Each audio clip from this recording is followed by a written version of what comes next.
Hi everybody, मेरा नाम सूरज है और आज हम एक पोएम कवर करीब करने वाले हैं जिसका नाम है how to tell wild animals. और ये एक पोइटेस के द्वारा कंपोज की गई है जिनका नाम कैरोलिन वेल्स है। ठीक है, तो यहाँ पे एक थोड़ी सी जानकारी दी गई है पोइटेस के बारे में, कवियत्री के बारे में, तो उस जानकारी को थोड़ा हम रीड कर लेते हैं। Caroline Wells was born on 18th of June 1862 and unfortunately died on 26th of March 1942. She was an American writer and poetess. She was well known for her poems. Her poems are also featured in CBSC Books of India. ठीक है, तो Caroline Wales कब जन्मी थी? 18 जून 1862 में जन्मी थी और दुर्भाग्यवश वो 26 मार्च 1942 में इस दुनिया को छोड़ के चली गई। और वो अमेरिका की राइटर थी, यानी कि अमेरिका की लेखक थी। ठीक है, और कवियत्री थी और उनको उनकी पोएम के लिए बहुत अच्छी तरीके से जाना जाता है। उनकी पोएम को फीचर किया गया है भारत के सीबीएसई बुक्स में, यानी कि भारत के सीबीएसई किताबों में उनकी पोएम को रखा गया है। ठीक है, जैसा कि हम देख सकते हैं। और थोड़ी सी जानकारी पोएम के बारे में है कि ये हम जो पोएम पढ़ेंगे ये किसके बारे में, थोड़ा सा ब्रीफ इंट्रोडक्शन है वो पढ़ लेते हैं।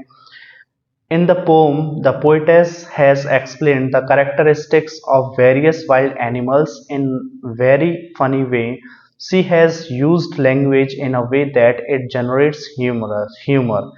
She is introducing the reader to various kinds of wild animals like Asian lion, Bengal tiger, bear, etc., explaining each of animals in a very humorous way. In this poem, इस कविता में the poetess कवियत्री has explained बता चुकी हैं या वो बता दिया है उन्होंने द करेक्टरिस्टिक्स विशेषताओं के बारे में ऑफ वेरियस वाइल्ड एनिमल्स अनेक जंगली जानवरों की विशेषताओं के बारे में इस कविता में कवियत्री ने बता दिया है। इन अ वेरी फनी वे, बहुत ही हंसी के तरीके से, बहुत ही विचित्र तरीके से, फनी तरीके से उन्होंने बताया है। सी हैज यूज्ड लैंग्वेज, उन्होंने भाषा का प्रयोग किया है इन अ वे, इस तरीके से दैट की इट जनरेट्स ह्यूमरस, कि ये एक हास्य उत्पन्न करती है। ठीक है, तो उन्होंने एक भाषा का यूज किया है, इस तरीके से यूज किया है कि इससे हास्य उत्पन्न होता है। ठीक है, हास्य मतलब हंसी आती है एक तरीके से। सी इंट्रोड्यूसिंग द रीडर, वो क्या कर रही हैं? इंट्रोड्यूसिंग का मतलब अवगत करा रही हैं, यानी कि इंट्रोड्यूसिंग परिचय दिला रही हैं किसका? To various kinds of wild animals, विभिन्न प्रकार के जंगली जानवरों का इंट्रोड्यूस करा रही हैं किससे? रीडर मतलब पढ़ने वाले से। जैसे कि लाइक मतलब जैसे कि Asian lion, Bengal tiger, bear etc, जिसमें कौन है? एशियन लायन है, मतलब एशिया का लॉयन है, शेर है, बंगाल टाइगर बंगाल का बाघ है, बेयर भालू है, इत्यादि और भी ऐसे जानवर हैं इसमें।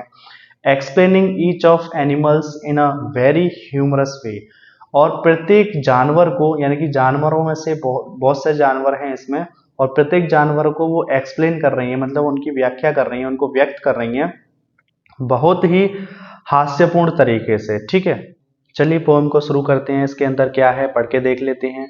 This humorous poem suggests some dangerous way to identify or tell wild animals. Read it aloud, keeping to a strong and regular rhythm. ठीक है, तो ये क्या कहना चाह रहा है? दिस ह्यूमरस पोएम, मतलब ये जो पोएम है वो क्या है? हास्यपूर्ण पोएम है, यानी कि मतलब इसमें हंसी आती है, मतलब हंसी उत्पन्न करती है ये पोएम। सुजेस्ट्स, ये क्या सुझाव देती है या ये क्या सलाह देती है? सम डेंजरस वेज, मतलब कुछ खतरनाक तरीकों के बारे में बताती है। टू आइडेंटिफाई, पहचानने के लिए, और टू टेल या बताने के लिए, वाइल्ड एनिमल्स, जंगली जानवरों को। मतलब ये जो कविता है एक हास्यपूर्ण कविता है और इसमें ये सुझाव दिया गया है, इसमें ये सलाह दी गई है, और सलाह क्या दी गई है कि इसमें बहुत ही खतरनाक तरीके बताए गए हैं जंगली जानवरों के बारे में बताने के लिए, जंगली जानवरों को आइडेंटिफाई करने के लिए, पहचानने के लिए। ठीक है, रीड इट अलाउड, इस कविता को बहुत तेज पढ़ें, मतलब बहुत तेजी से पढ़ें, जोर जोर से पढ़ें। Keeping to a strong and regular rhythm, तो keeping to a strong and regular rhythm, इसका मतलब क्या है? एक मजबूत और लगातार लय बनाए रखें पढ़ते समय इसमें।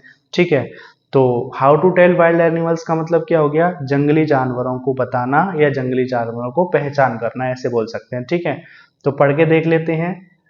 If ever you should go by chance to the jungles in the east, and if there should too you advance a large and tawny beast, if he roars at you as you are dying, you will know it is the Asian lion। ठीक है, तो देख लेते हैं इस paragraph में क्या बता रही है कवियत्री हमारी, यानी कि पोइटेस क्या बता रही हैं।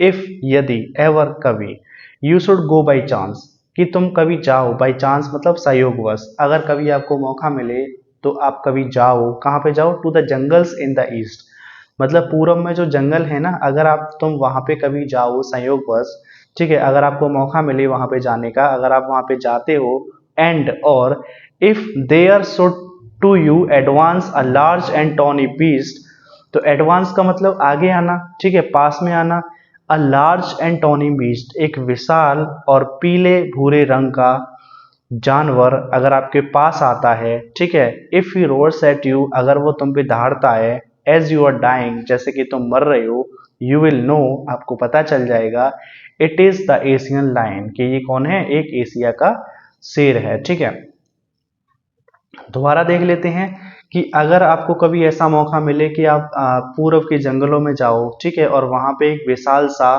और भूरे पीले रंग का जानवर आपके पास आता है, ठीक है, और वो आप पे दहाड़ता है, ठीक है, और ऐसे दहाड़ता है कि जैसे कि तुम मर रहे हो उसके दहाड़ने से, तो आपको पता चल जाएगा ये कौन है, एशिया का लायन है, एशिया का शेर है। ठीक है, अब आगे देख लेते हैं, आगे वाले पैराग्राफ में क्या है। टॉनी का मतलब कह सकते हैं पीले भूरे रंग का या भूरे पीले रंग का, या फिर ऑरेंज ब्राउन कह सकते हैं या ब्राउनिश येलो कह सकते हैं। ठीक है, और जैसा कि आपको पता ही होगा कि शेर का कलर कैसा होता है। अगले वाले पैराग्राफ में देख लेते हैं, अगले वाले पैराग्राफ में क्या जानकारी दी गई है। और if some time when roaming round a noble wild beast greets you with black stripes on a yellow ground, just notice if he eats you. This simple rule may help you learn the Bengal tiger to discern। ठीक है, और या अन्यथा, ठीक है, या नहीं तो ऐसे सेंस निकाल सकते हैं, अन्यथा इफ यदि, समटाइम्स कभी, व्हेन रोमिंग राउंड मतलब रोमिंग का मतलब घूमते हुए, भटकते हुए, टहलते हुए इधर उधर, a noble wild beast greets you, noble का मतलब शाही या श्रेष्ठ, वाइल्ड मतलब जंगली, बीस्ट मतलब जानवर, एक श्रेष्ठ जंगली जानवर, ग्रीट्स यू आपका स्वागत करता है, आपको अभिनंदन करता है, विद ब्लैक स्ट्राइप्स मतलब काली धारियों वाला जानवर अगर आपका कभी स्वागत करता है, अगर आपका कभी अभिनंदन करता है, on a yellow ground, ground का मतलब यहाँ पे क्या हो गया, ग्राउंड का मतलब यहाँ पे उसकी पूरी बॉडी से संबंधित है, मतलब येलो बॉडी पे। ठीक है, तो ऐसे कह सकते हैं कि या तुम कभी कभी ऐसा होता है कि कभी तुम टहल रहे हो इधर उधर, कभी तुम इधर उधर घूम रहे हो, भटक रहे हो, ठीक है, तो आपको एक शाही जंगली जानवर आपका अभिनंदन करता है, आपका स्वागत करता है, जिसके पीले शरीर पे काली काली धारियां हैं। जस्ट नोटिस, जरा ध्यान दीजिए, इफ ही ईट्स यू अगर वो तुमको खा जाता है, दिस सिंपल रूल में हेल्प यू लर्न, तो ये साधारण सा नियम आपकी शायद सहायता करेगा, लर्न का मतलब समझने में या फिर याद करने में। ठीक है, द बंगाल टाइगर टू डिसन, कि ये कौन है, बंगाल का टाइगर है। टू डिसन का मतलब टू आइडेंटिफाई मतलब पहचानने में मदद करेगा ये आपकी। ठीक है, दोबारा देख लेते हैं कि अगर कभी आपको, आप घूम रहे हैं इधर उधर, ठीक है, आप भटक रहे हैं, घूम रहे हैं, और आपको एक शाही श्रेष्ठ जंगली जानवर आपका अभिनंदन करता है, आपका स्वागत करता है, जिसकी पूरी बॉडी पे, जिसके पीले पीले शरीर पे काली काली धारियां हैं, तो आप जरा ध्यान दीजिए, अगर वो आपको खा जाता है तो इससे आपको ये पता चल जाएगा कि ये कौन है, बंगाल का टाइगर है। टाइगर किसको कहते हैं, बाघ को। ठीक है, अगले स्टेंजा में देख लेते हैं क्या क्या कहना चाह रहा है। If strolling forth, a beast you view, whose hide with spots is peppered, as soon as he has leapt on you, you will know it is the leopard. 'Twill do no good to roar with pain, he will only lap and lap again। ठीक है, if यदि, strolling fourth का मतलब आगे टहलते हुए, अगर आगे टहलते हुए, अ बीस्ट यू व्यू अगर आपको एक जानवर दिखता है, हुज हाइड, हाइड का मतलब क्या हो गया, खाल, त्वचा, स्किन। ठीक है, हुज हाइड विद स्पॉट्स, कि जिसकी त्वचा, त्वचा पे क्या है, स्पॉट्स हैं। इस पेपर्ड का मतलब भरी हुई है या ढकी हुई है, तो ऐसे कह सकते हैं जैसा कि अगर आप आगे घूम रहे हो, आगे टहल रहे हो और आपको एक जानवर दिखता है जिसकी त्वचा पे काले काले धब्बे हैं, जिसकी त्वचा काले काले धब्बों से भरी हुई है, घिरी हुई है, ढकी हुई है। As soon as he has left on you, और जैसे ही वो आप पे लेफ्ट ऑन यू का मतलब जैसे ही वो आप पे छलांग लगाता है, यू विल नो, आपको पता चल जाएगा, इट इज द लेपर्ड, कि ये कौन है, लेपर्ड है। ठीक है। It will do no good to roar with pain, इससे कोई फायदा नहीं होगा दर्द से चिल्लाने का या दर्द से चीखने का, कोई फायदा नहीं होगा। ठीक है। He will only lap and lap again, वो फिर से क्या करेगा, फिर से छलांग लगाएगा या फिर से कूदेगा। ठीक है। तो दोबारा देखते हैं, अगर आप आगे टहल रहे हो और आपको एक जानवर दिख जाता है जिसकी त्वचा, जिसकी खाल पे बहुत सारे धब्बे हैं, जिसकी त्वचा पे, जिसकी खाल पे बहुत सारे धब्बे हैं और धब्बों से ढकी हुई है जिसकी त्वचा, और जैसे ही वो आप पे छलांग लगाता है तो आपको ये पता चल जाएगा ये कौन है, लेपर्ड है, यानी कि ये तेंदुआ है। और कोई फायदा नहीं होगा दर्द से चिल्लाने में, वो फिर से छलांग लगाएगा आप पर। ठीक है। तो ये कहना चाहता है।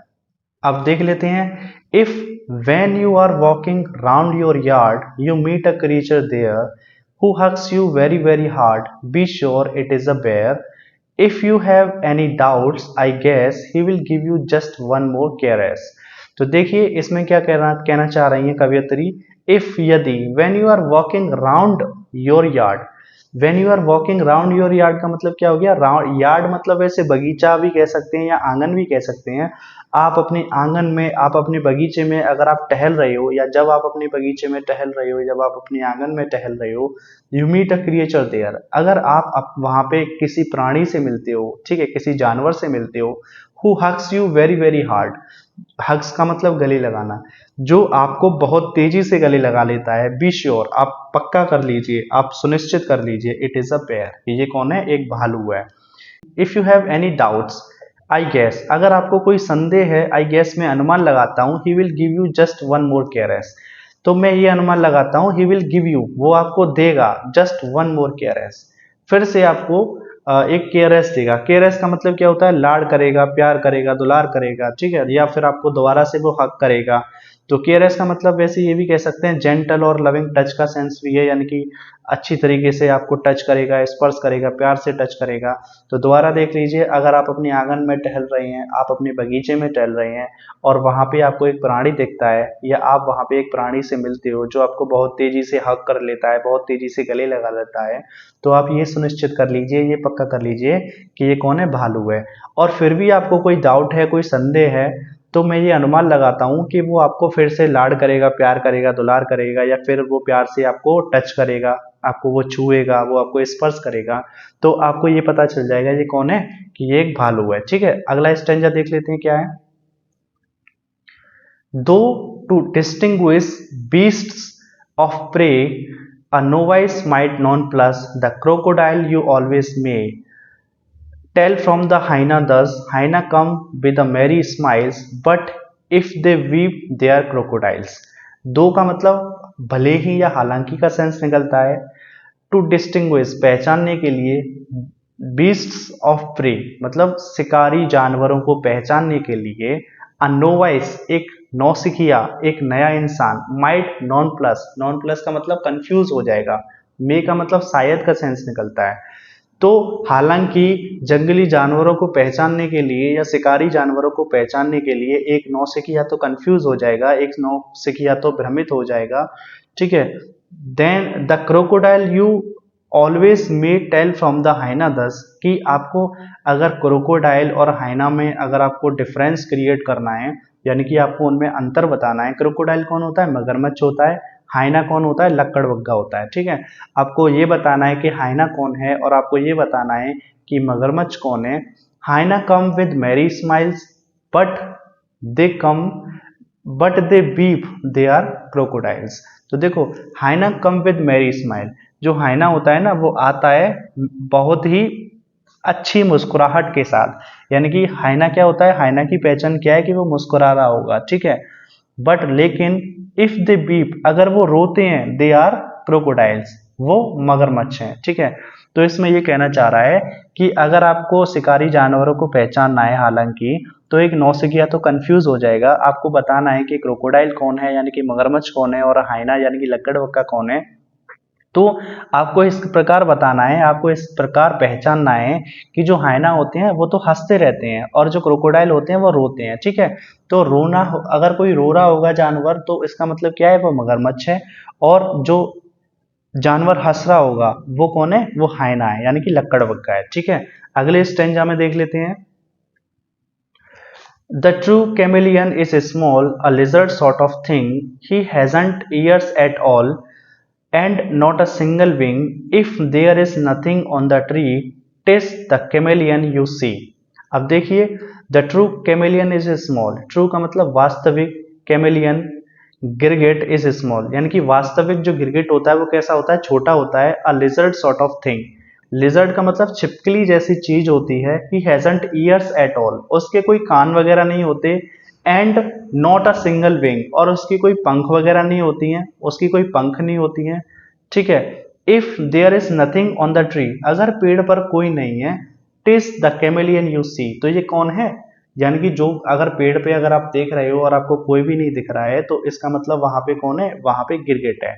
तो दोबारा देख लेते हैं, अगर वास्तविक गिरगिट को आपको पहचानना है तो वो बहुत छोटा होता है, छिपकली जैसी चीज होती है, उसके कान भी नहीं होते हैं, उसकी पंख भी नहीं होती है, ठीक है। अगर आपको पेड़ पर कोई नहीं दिख रहा है तो इसका मतलब क्या है, आप किसको देख रहे हो, आप एक गिरगिट को देख रहे हो, ठीक है। ये कैरोलिन वेल्स ने लिखा है, इसमें कुछ वोकेबलरी दी रखी है, उसको हम पढ़ लेते हैं। तो वोकेबलरी ये रही। ग्राउंड का मतलब क्या होता है, बैकग्राउंड, पृष्ठभूमि होती है। डिसन का मतलब क्या होता है, मेक आउट या आइडेंटिफाई, यानी कि पहचानना। हाइड का मतलब क्या होता है, एनिमल स्किन, यानी कि जानवर की त्वचा।